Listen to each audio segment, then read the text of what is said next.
David Licauco, paano na nga ba? Abay, pinag-uusapan ngayon ang ka-holding hands no, nitong si Miss Barbie Forteza. I-fact check natin yan at imbestigahan natin. But before that, if you haven't subscribed yet to my YouTube channel, please don't forget to like, share, and subscribe at i-hit mo na rin ang notification bell for more showbiz updates. Bago tayo of course magpatuloy sa ating updates for today's video, nais kong pasalamatan kayo for always watching and trusting this channel. Thank you so much sa inyong palagi ang panonood at palagi ang pagsubaybay sa mga updates po natin. Maraming salamat po. Trending at pinag-uusapan pa rin ang ilan sa mga ganap dito po sa GMA Gala Night ng GMA Sparkle, no? Ilang mga GMA artists. At isa sa pinag-uusapan ngayon, itong si Miss Barbie Forteza. Dahil sa napaka-glamorous at napakagandang itsura nito, na talaga naman pinaghandaan niya to kasi itong kauna-unang pagkakataon na magkikita-kita si Jack, si Barbie, at si Mr. David Licauco sa isang event pagkatapos ng breakups. At dito talagang inabangan kung ano magiging ganap. At pinaghandaan nito ni Miss Barbie Forteza. Ito na yung pinaka sinasabi niyang move on na itsura niya dahil pagkatapos siya magpagupit ng buhok and talagang sobrang nag-iilaw at talagang kumikinang si Miss Barbie Forteza sa mga pagkakataong ito. Kaya naman nag-viral si Miss Barbie dahil po sa napakatinding paghahanda niya para dito po sa napakagandang event ng GMA Sparkle. Pero aside from that, alam niyo po ba pinag-uusapan ngayon si Barbie Forteza dahil po sa mga photos na naglabasan kung saan si Barbie at si Jameson ay iniintriga sa social media, spotted na magka-holding hands. Lumabas sa social media lalo na sa X na dating Twitter ang isang larawan ni na Barbie Forteza at Jameson Blake, hinihinalang magkasama habang nag-holding hands habang naglalakad. Ayon sa bandera, nag-viral ang naturang larawan at agad pinag-usapan ng netizen bilang potensyal na makasintahan o romantic interest ni Barbie matapos ang di umano'y iwas niya sa dating boyfriend na si Jack Roberto. Ang caption pa nga ng bandera at mga social posts ay nagsasabing iniintriga ang publiko tungkol sa pinagmulan at kabuluhan ng larawan. Kung ito ba ay nagpapatunay sa bagong romance o hindi lamang, wala pang opisyal na pahayag mula sa magkabilang panig kundi ang larawan at mabilis sa pagtanggap ng kanilang kombinasyon sa online world. Sa konteksto ng dating buhay ni Barbie, ilang linggo lamang nang naobserbahan ang kaniyang pagiging single pa rin at pagtangi sa mga alok at lambingan. At anya'y walang etsos, wala po talagang nanliligaw. Kaya ngayon viral ang larawan kasama si Jameson. Natural lang na ito ay maging topikong usap-usapan ngayon sa social media. Kasi halos lahat po ng mga social media platform, ito talaga yung pinag-uusapan. Bakit daw magka-holding hands, no? Kahit nagja-jogging lang, at talagang pinakita pa nila sa social media, ha? Kaya ayan, maging ang PepPH, Kami.com, Philippine Daily Inquirer, Aremate, lahat na ata ng lahat po ng online news, yan po ang nilalaman ng balita ngayon. Kasi nga naman nakakaintriga na bakit kailangan magka-holding hands pa silang dalawa, no? Kitang-kita nyo naman.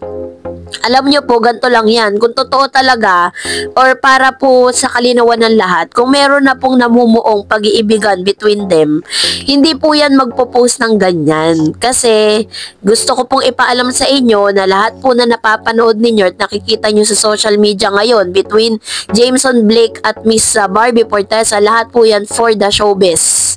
Dahil itong si Jameson Blake ay at saka itong si Miss Barbie Forteza po, napag-usapan sila dyan sa Reddit, sabi, may promo ba? If wala, baka sila nga bagay sila sa in Fairview, sabi niya ganun.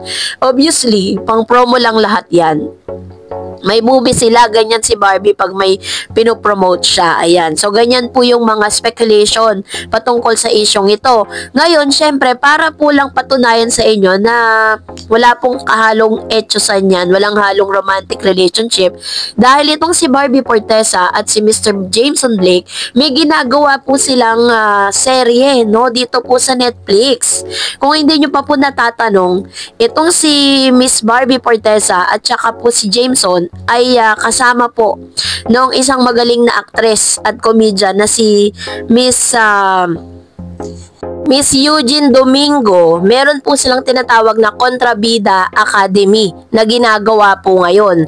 Ngayon, ang pinagparehas po ng ABS at saka ng GMA in collaboration of these two network, ito pong si Jameson Blake. Ayan po yung info. Sabi dyan, Barbie Forteza and Jameson Blake are indeed working on a project together, specifically a Netflix movie titled Kontrabida Academy. They were recently seen holding hands at fun run, sparkling speculations about the relationship likely related to their promo. So, wag po tayo mag-isip ng kung ano-ano dyan dahil yan po ay isang mabilis at isa lang po yung malaking promo para sa paparating nilang project together. Ngayon pa lang pinaghahandaan na nila. Kaya wag tayo masyadong malito. At dahil dyan, mag-react tayo sa mga komento ninyo. Sabi ni Miss Pamela Bellarmino, si Claripa 566, yun ang nagkakalat at nagagawa ng issue lalo na kay David. David fan daw siya, pero kung siraan niya wagas. Hashtag Barda, the endgame couple. Sabi ni Miss Hoba, yung nagpapakalat ng fake news sa ex-TikTok, isa lang. Notorious yan sa pagpapakalat ng kung anong fake news kay David. Binabatch din si Barbie. Huwag kayo magpaniwala. Alam nyo po, totoo yan. Kasi kailangan magpa-fact check kayo. Katulad po ng kumakalat na news ngayon, na meron pong kumakalat na news na meron ngang in between Jameson Blake and Barbie Forteza. Pero, kung i-dip nyo po yung investigation with regards to that, lumalabas na promo lang talaga siya dahil si Mr. Jameson Blake ay may girlfriend po na non-showbiz. Sabi pa niya na puro sat-sat, wala namang credible na evidence. Yung pag-follow, di ibig sabihin na girlfriend na. Di nga daw true as per Mami Eden. Ayan, totoo yun, diba? Bago kasi kayo magpapapaniwala sa mga ganun, make sure na meron po silang mga resibong ilalabas. At the same time, i-check po ninyo talagang kung galing ba siya sa deep analyzation or galing ba siya sa mga interviews or online news na nakikita natin sa mga mapagkakatiwalang online news. Kasi yun po yung mga credible na sources na pwede nating pagbasihan dun po sa mga napapanood at sa mga nakikita natin online, diba? Tama po si Miss Hot Babe Mitch. Meron talaga mga tao na yun natatrabaho nila, yung magiging sila, mapanira, dun po sa mga artista. Sabi pa ni Miss Elaine, it's fake news po. David is visiting her sister who's taking up her masteral degree. Her mom debunked the news na merong girlfriend si David, pero according to Tita Eden, it's a lie. Even sister niya si Ellen, binasag ang chismis while she's reposting yung picture ng Barda during Samahan ng Makasalanan movie. Barda is real.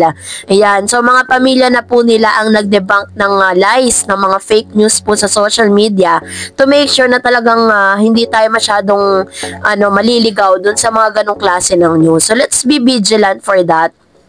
Wag agad-agad maniniwala. Mag-fact check muna tayo, 'di ba? And another, sabi po ni Julie, di po totoo yan. Tama po sinabi nyo na yung iba ay nagpapanggap na Barda fan, pero sila yung sumisira sa love team ng Barda. Salamat po at nilinaw nyo po yung chismis sa girlfriend ni David na di naman totoo. Kaya po, ako ay Barda forever at di po ako bibitaw hanggat may Barda. May isang vlogger na balita na may new girlfriend si David, kaya maraming nagalit sa kanya na Barda fans. Maraming salamat po, Miss Tarot, sa mga info na atid nyo po sa amin. Ingat po kayong palagi. Ayan. Salamat, Miss Julie Banasihan. Ayan. So, basta sasabihin ko sa inyo is maging vigilant kayo. Hindi lahat na lumalabas sa social media totoo po yan. May mga times na may mga video tayo napapanood na AI lang pala. Diba? Tulad po ng sinasabi ng ilang mga vloggers na yan na meron daw girlfriend, ganyan, na meron daw binabalik-balikan. Dati sinabi nila binabalik-balikan sa Australia. Ngayon naman, meron na naman daw sa Siargao. Taga saan ba talaga? So, yun po yung mga klase ng balita na wag po natin masyadong ibay, Sabi ni Miss Tess Barda, good luck everyone hoping to watch the new movie and teleseries soon. Thank you, Miss Tarot's Files. And Miss Lydia, basta kung sinong love ni Barbie, love din namin. At kung sinong best friend niya, best friend din natin. Sunod-sunod lang tayo kasi super mahal natin si Barbie.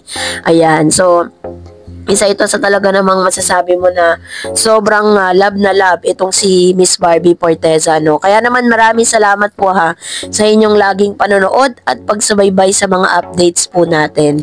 So, thank you so much and that's it for today. For more videos and updates, please don't forget to like and subscribe and please don't forget to follow my Facebook page, Dar Eds TV. God bless everyone.